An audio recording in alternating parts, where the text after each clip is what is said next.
Okay, we are recording. So, welcome to another episode of Tell Me About It. I'm your host, Eric, and today we have Jillian with us. Hi, Jillian. Hey, Eric. Jillian is my wife's best friend since grade school. How far Yes. back is it? Third grade, Girl Scouts. Wow. So, yeah, you guys What's the go story way they are we back. going to be telling today? Yeah, yeah. And I understand you have quite a tale to share about your time in Peru. I don't really know very many details, so I think I'm going to just be along for the ride. But yeah, so what is it that you experienced while in Peru? Yes. So this is a story that a lot of people like to hear. They're really curious about it. And it did happen a while ago. It happened, oh my gosh, like 15 years ago. So I reviewed my notes as best I could to You had refresh my notes. mind, my notes. Well, I sent emails like about my entire adventures in Peru, be like, this is what crazy shit happened this week. Yeah. So at the time I was going to a school in Oregon, a small school which doesn't exist anymore. And I was like, I want to go to Peru. So I went to my advisor and was like, let's make some classes. So we made classes that allowed me to get my trip to Peru paid for using student loans. Nice. There's a tip. So that was good. So one of the classes that I wanted to do was to learn about, I was a world religion major at the time, and I wanted to learn about spirituality in Peru. So Incan spirituality, how that shows up in current day circumstances. That was part of the smoke and mirrors of it all. Because That's what how it you is, came up with an excuse to go to Peru. pretty much, that's exactly what happened.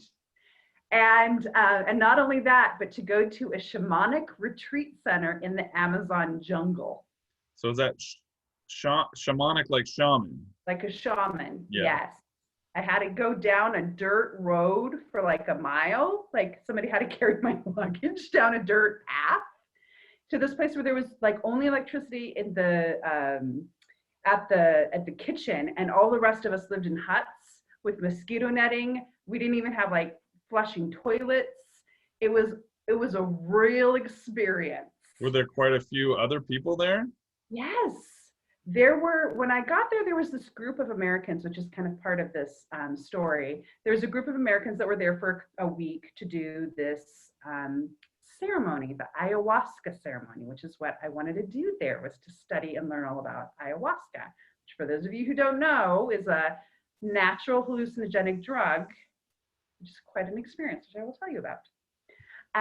But yeah, so they were there, and there were other visitors as well that stayed in different huts. There was a guy from Sweden.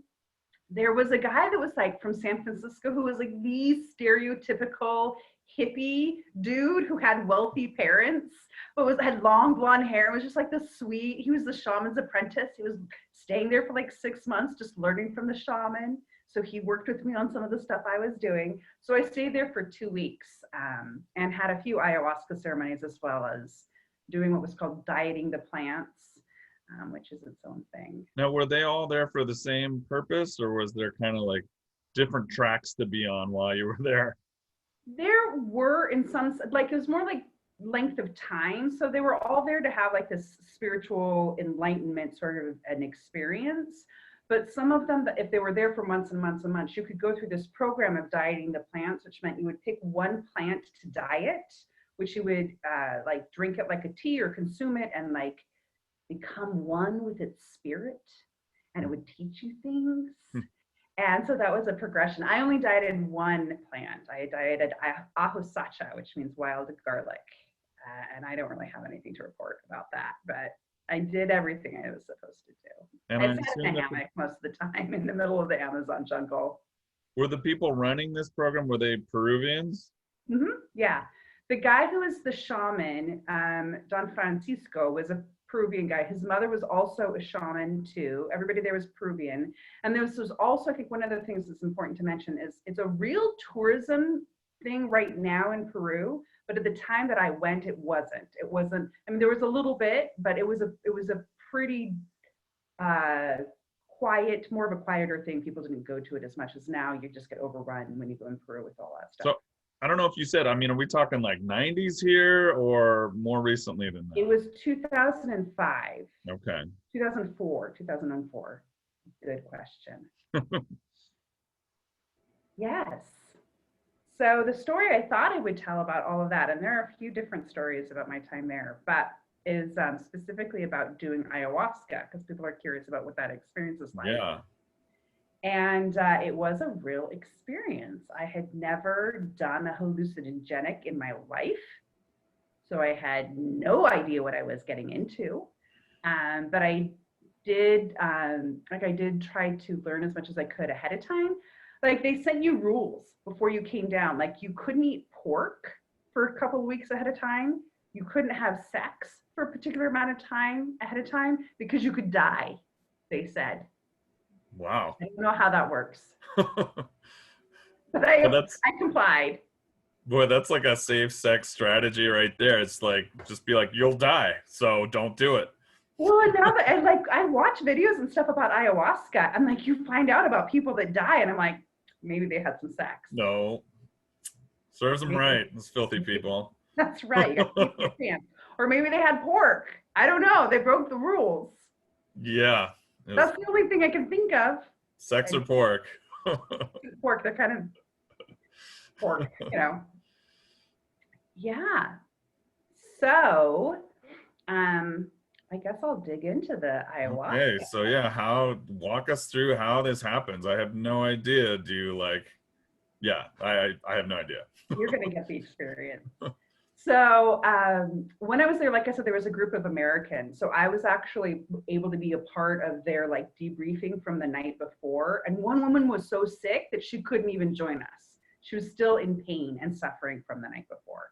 Sick from the ayahuasca or you know? Mhm. Yeah, because they had done the ayahuasca. So they gave me some tips. They came and were like, "Are you ready to go?" And I'm like, "Yeah." And they're like, "No, you're not." Because apparently they were like, "You have to dress in white," which is not a thing, but apparently they thought it was. And then I needed a handkerchief.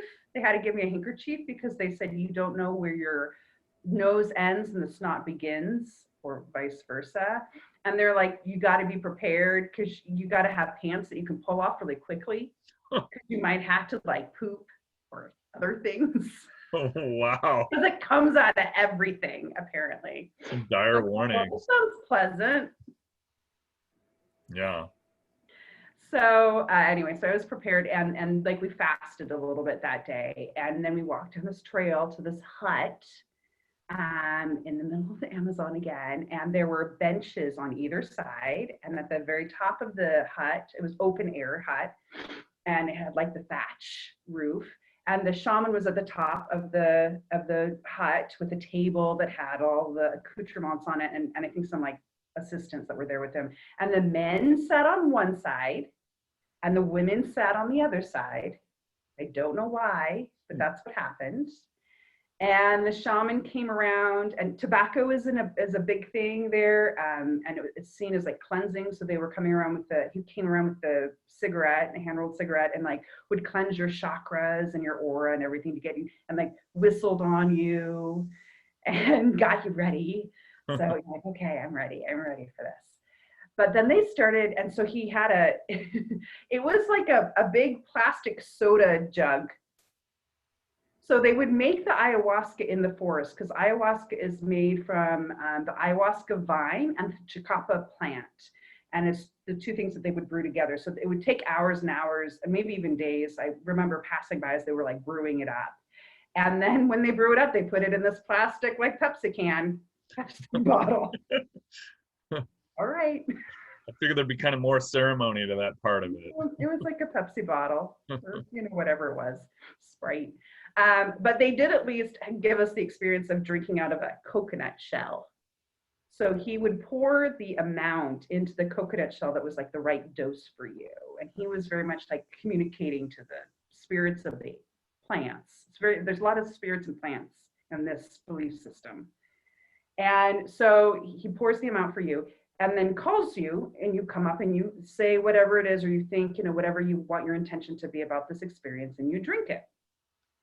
Well, they let the men go first. I don't know why, machismo society. And the side effect of that is that I heard them consume it. It took a while to get to me. And they were like gagging and retching. And I'm like, is this gonna taste like horse shit? Or like what is about to happen?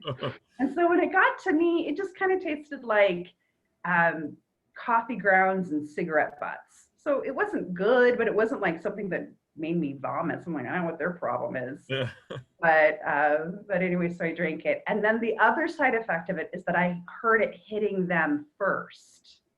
So I'm sitting there, I'm totally sober. It takes like a half an hour to kick in, but it's kicking in for the guy over in the corner. Yeah. And he's losing his shit. He's whining. He's crying. Apparently, he thought he had a knife and was stabbing himself. Yikes. Not good. But the other thing about this drug, if you don't know about it, do you know very much about ayahuasca at all, Eric? No, not really. Okay. Well, here's it's a hallucinogenic, That's right? pretty much all I know. And it's supposed to like rewire your brain to help you deal with trauma. But also it like makes you throw up like you have never thrown up before in your life. We're talking projectile here. It's like something reaches inside of you and pulls your soul out. Yikes. Don't recommend it. Well, so far, it's not super pleasant. I'm not really selling this. This is not a recreational experience. That's what it's like, oh, we'll go and do some ayahuasca. It's like, no, you got to be serious about this shit. Just do some ayahuasca, chill, play some video games, and like eat some pizza afterwards. No. Unless you like vomiting. Unless vomiting's your kick. Yeah. So, and that was the thing they had told us, like, you're going to vomit. And depending on how much like negative stuff you have in your energy field was going to relate to how much you had to like purge. Yeah. And how did you throw up? This is the fancy way you threw up. So remember, we're on benches with backs, and you were just supposed to turn over the back of the bench and throw up into the bushes. They didn't have any Pepsi containers or something. No Pepsi containers. So anyway, so they're throwing up, and I'm like, oh God, what have I gotten myself into? So you know this is coming for you next. I know it's coming for me, and I can't escape it because I've already drank the juice. So I'm on the hook here. Yeah. And like I said, I've never hallucinated before, so I had no idea what to expect. It cracked me up. Well, not at the time because I was in pain, but it cracked me up because what it was like for me, at least, was like just like the TV shows, the 70s World TV shows. Yes. And so it was like all these rainbow coloring swirls, and I was like, oh fuck. I was like, this is not good. And what it felt like, because it was more than just seeing things and throwing up, and your body's in physical pain too. It's a real win. But it also, Freud and all of that, you've got your ego and your id and all of that. It felt like your ego was getting turned off. Yeah. Because anytime I tried to think about things analytically, like tried to analyze what I was seeing, it hurt me physically. Like I was in physical pain.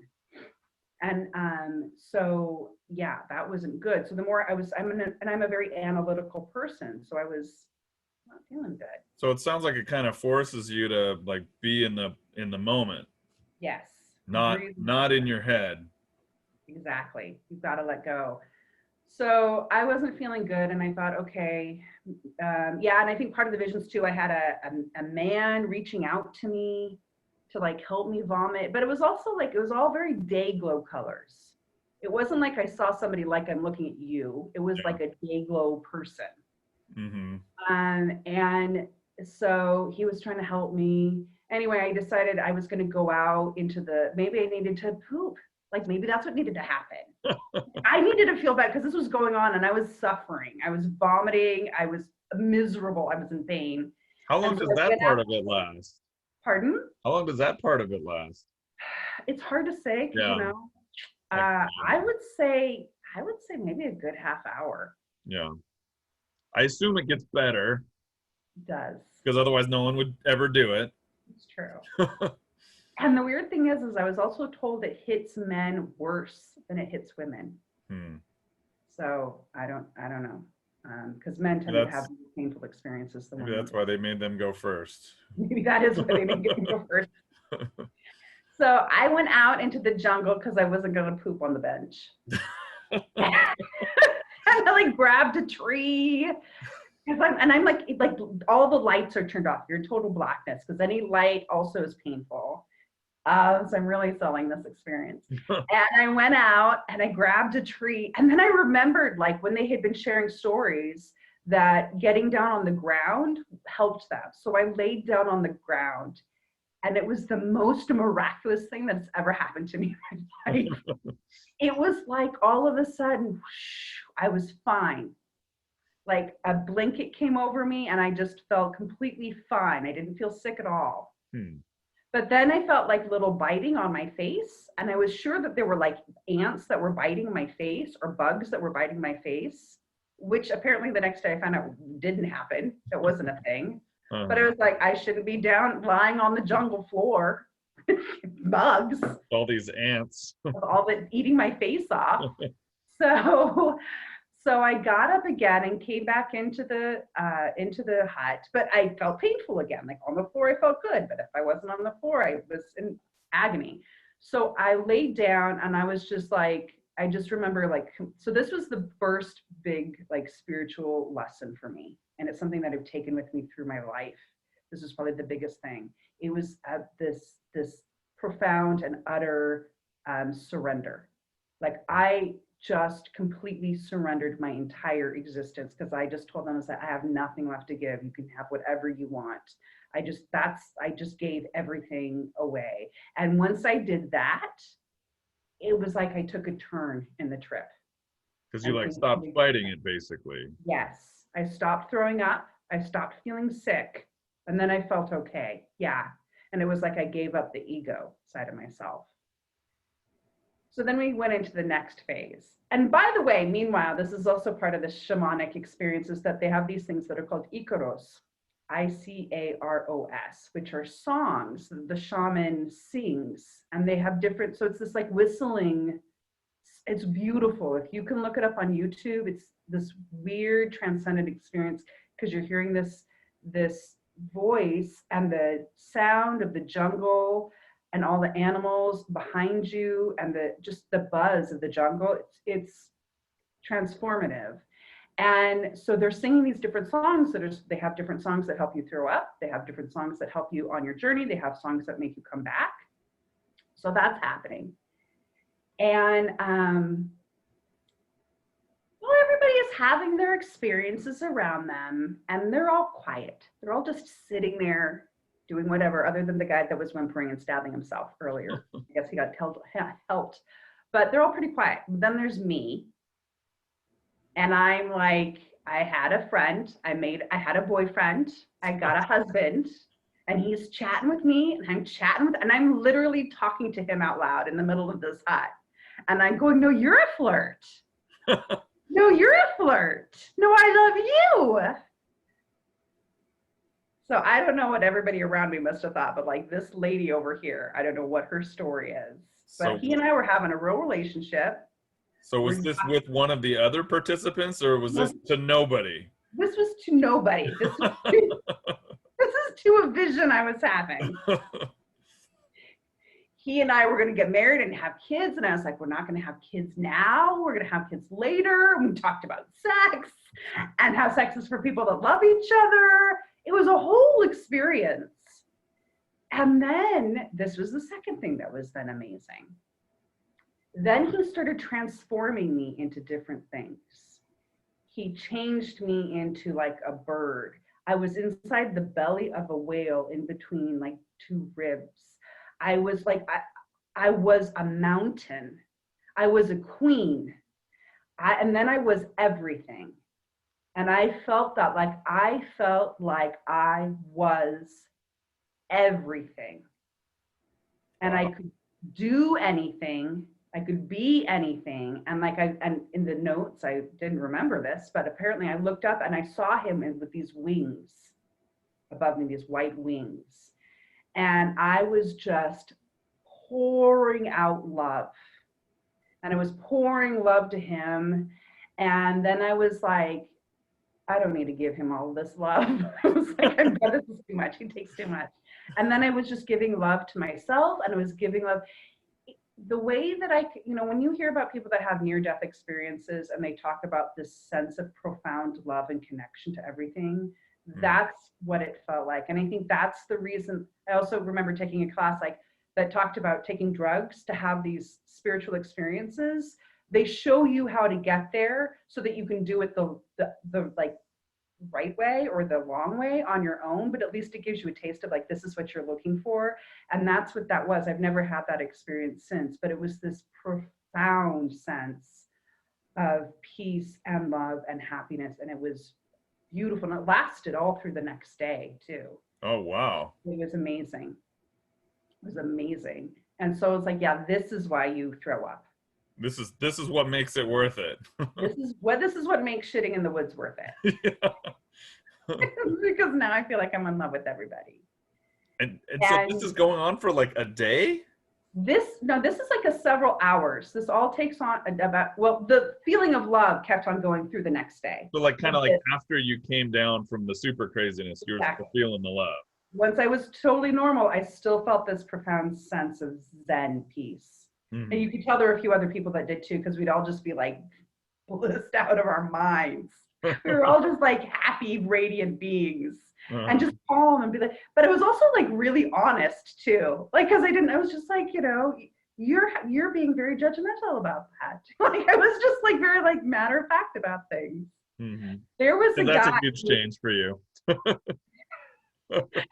There was a man, this huge, big guy, right? A big American guy. And he's in the middle of the hut. This is in the middle of the ceremony. He's in the middle of the hut. His pants are around his ankles. And he's calling out. So I'm not the only one who's talking. He's calling out and he's going, but by this point, I'm like peaceful, Zen, happy, like, and chill. So he's calling out and he's going, will somebody help me, please? And he's like, why isn't anything coming out?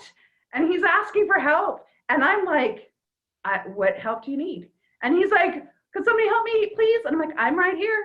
I'll help you. What do you want? And I found out later on, he didn't hear me at all. Because I was talking away to him.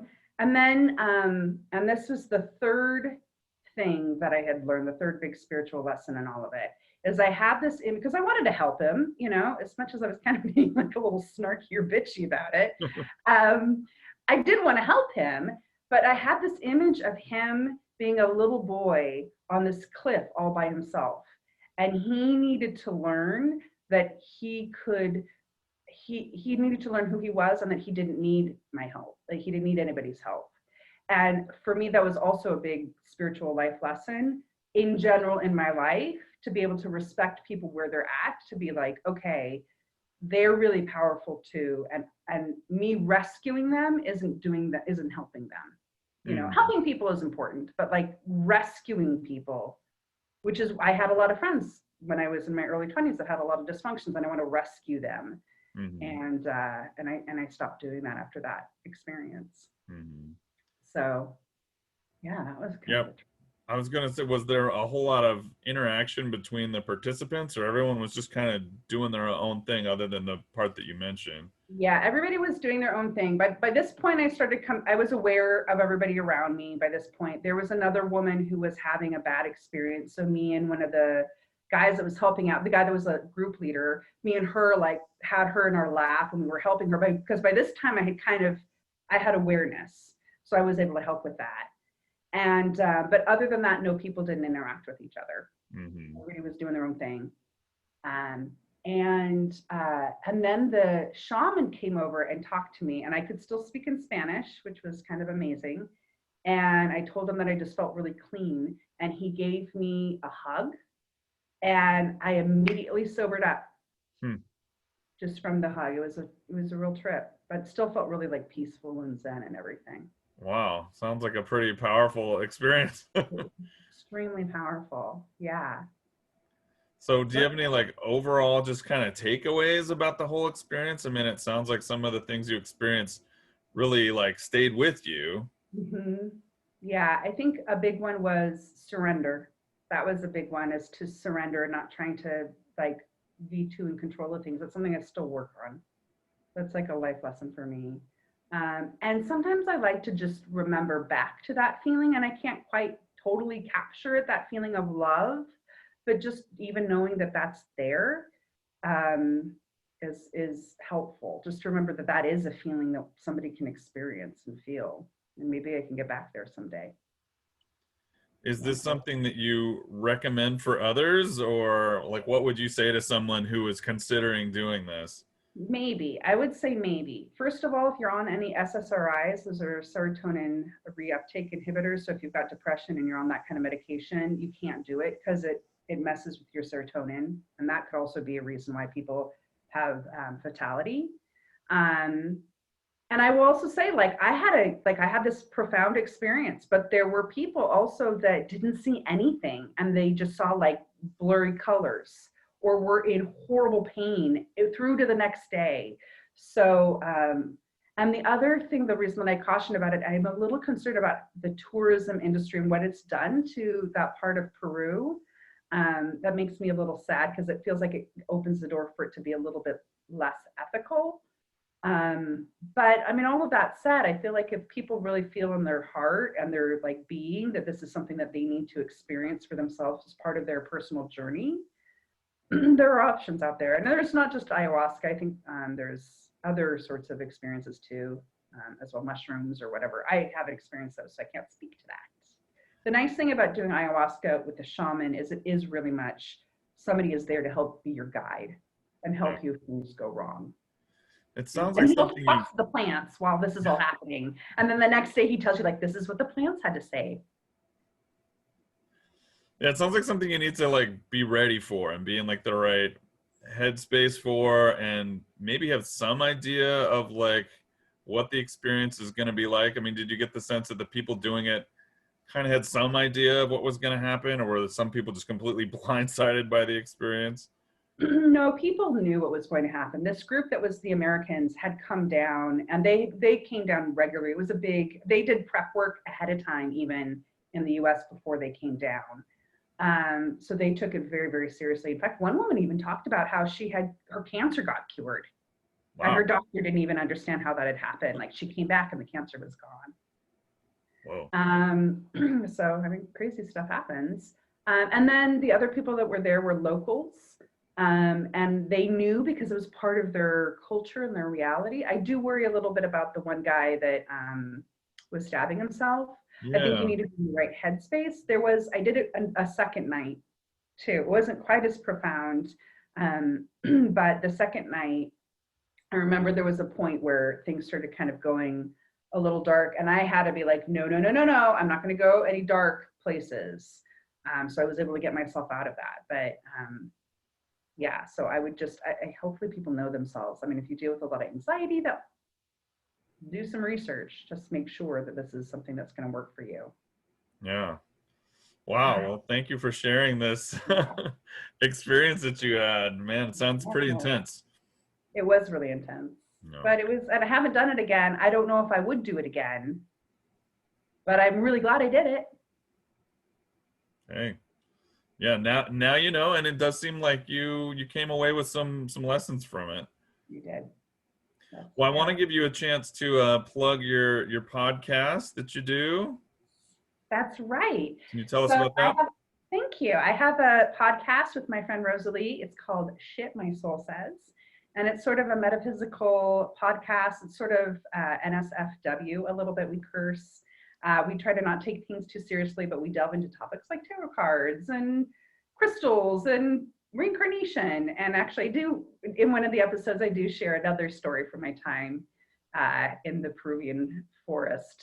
That's the shower bath that I took. That's also kind of funny, but it doesn't have anything to do with ayahuasca, but it is weird.